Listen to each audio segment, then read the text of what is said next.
Okay, so let's talk about water and pH.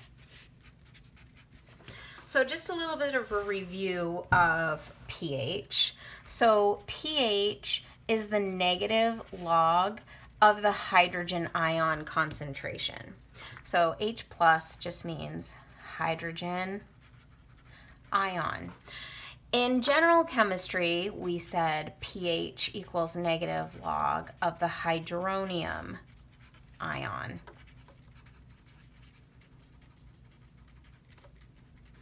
Well, in biochemistry, we use terminology from both chemistry and biology. Both of these are equally correct. You will see your textbook use this, which is why I am going to use this just to be consistent. But these two things are equivalent. The hydrogen ion doesn't ever really exist by itself. It will join a molecule of water to form hydronium in solution, but you'll see that there's these two values, these two concentrations are always going to be equivalent. This is really just a nomenclature difference. In biology and biochemistry, we tend to just say the hydrogen ion, and in chemistry, we talk about the hydronium ion. They are interchangeable. Either is totally acceptable, so feel free to use whichever you want. So the pH is the negative log of the hydrogen ion. So based on the log scale, this is really telling us how acidic or basic something is. So before we do this, maybe let's revisit what we know about water. So remember the Kw of water. This is the ion product of water. And it is 1.0 times 10 to the negative 14th. It is a constant. And it says that water will auto-ionize. Auto-ionize, auto means self, ionize means break apart into its ions. So this means water will break apart into hydrogen ions and hydroxide ions. So this is the auto-ionization of water. The ion product constant of water when we write the Kw, remember this is equilibrium, so Kw is going to equal the concentration of the products over the concentration of the reactants. Depending on how long ago you took general chemistry, remember that when you're writing equilibrium constants, that pure substances like liquids and solids are excluded. So when we go ahead and write the Kw, we're going to say Kw equals H plus times OH minus. That's the concentration of the products over the concentration of the reactants, which is a liquid, so we just exclude it. You also might see this written with a line and then a 1 in the denominator, which is also a fine way to write this. But this equals that 1.0 times 10 to the negative 14th. So now we can always calculate how much hydrogen or hydronium we have in a solution because we know the product of every aqueous solution, hydrogen times hydroxide, is going to be 1 times 10 to the negative 14th. So the pH is a log scale of the hydronium ion concentration. So if we look at the pH scale and we go from 1 to 14, and there are some weird examples of things that have a pH that's less than 1 or greater than 14. We're not going to worry about those. But in the middle is 7, which is neutral. So because this is the negative log, acids are going to have a low pH. A low pH means that you would have a higher concentration of hydrogen than hydroxide. And if you have a high pH, that means you're a base. That means you would have a higher concentration of hydroxide than hydronium. When you're neutral at a pH of 7, that means you have equal concentrations of hydronium and hydroxide. So we're going to talk about all of this because living things all exist in what is called homeostasis. Homeostasis is a living organism's wanting to maintain a certain range for a variable. For example, pH. Blood plasma has a pH of about 7.4. When the blood plasma gets either too basic or too acidic from that 7.4, bad things start to happen. And we'll see about that later.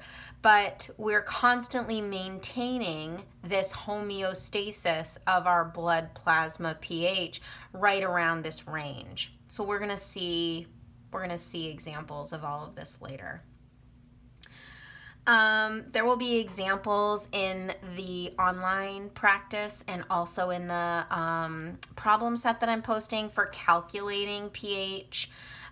Remember, there are some more formulas for you to use, but these are the ones that you'll probably need. pH equals the negative log of the hydrogen ion. pOH equals the negative log of the hydroxide ion. The hydrogen ion equals 10 to the negative pH. The hydroxide ion equals 10 to the negative pOH. And because of the kW of water, hydrogen times hydroxide equals 1.0 times 10 to the negative 14th. Or you could say pH plus pOH equals 14. So all of these formulas are all just derived from each other depending on what information you're given and what information is being asked of you. And you could use any combination of those to answer those problems. Okay. So another thing that's a little different in biochemistry from regular chemistry is that in biochemistry we like to talk about things being protonated or deprotonated. And proton, remember, just means a hydrogen ion. So if it's protonated, it has a hydrogen ion. If it is deprotonated, it has lost its hydrogen ion. So we'll talk about molecules as being protonated or deprotonated. It just means, does it have its hydrogen ion or has it lost its hydrogen ion? So this is important, especially when we start talking about buffers. So remember that buffers are solutions that resist change in pH. And buffers are really important, especially when you're trying to maintain homeostasis. You don't want the pH changing, so almost every aqueous solution in our cells, the pH is maintained by some buffer. So we'll talk about this later, but in our blood plasma, it's the carbonic acid buffering system. In a lot of other places, it's a phosphoric acid buffering system. We're going to talk about all of that later. So a buffer is a solution that resists change in pH. It's made up of a weak acid and a salt containing its conjugate base. Or you could have a weak base and its conjugate acid. It has to be a weak acid or a weak base because those exist in equilibrium, and equilibrium is necessary to kind of do the actual buffering. If it's a strong acid or a strong base, it just goes to completion and would not work as a buffer. So remember, the formula that we use for buffers is called the Henderson Hasselbach equation. It's pH equals pKa plus the log of, we say, A minus over HA. So remember, A minus, this is the conjugate base. We could also, now that we're talking about things in biochemistry, we could also call this deprotonated. Protonated. Because it's lost its hydrogen. Down here, this would be the weak acid. We would also call this weak acid protonated because it has its proton. So we start talking about things in terms of ratios of protonated to deprotonated pretty soon, and that's all it means. It's just a little bit different terminology, but it's just talking about if it has its proton or if it's lost its proton. We'll be talking about all of this a lot, especially when we start talking about the amino acids. So amino acids have what are called titration curves. And remember, in a titration, we're essentially losing this protonated hydrogen, which is also sometimes called the acidic proton. So if this HA is a weak acid, this hydrogen right here we call the acidic proton. And it's the hydrogen that leaves as this acid donates the hydrogen. So we'll spend a lot of time talking about this once we get into amino acids and looking at their acidic protons. Just a little bit of a review about pH. Make sure that you are looking at the PowerPoint lectures, reading the textbook, and also looking at the online study help that is being posted. Okay, that's it.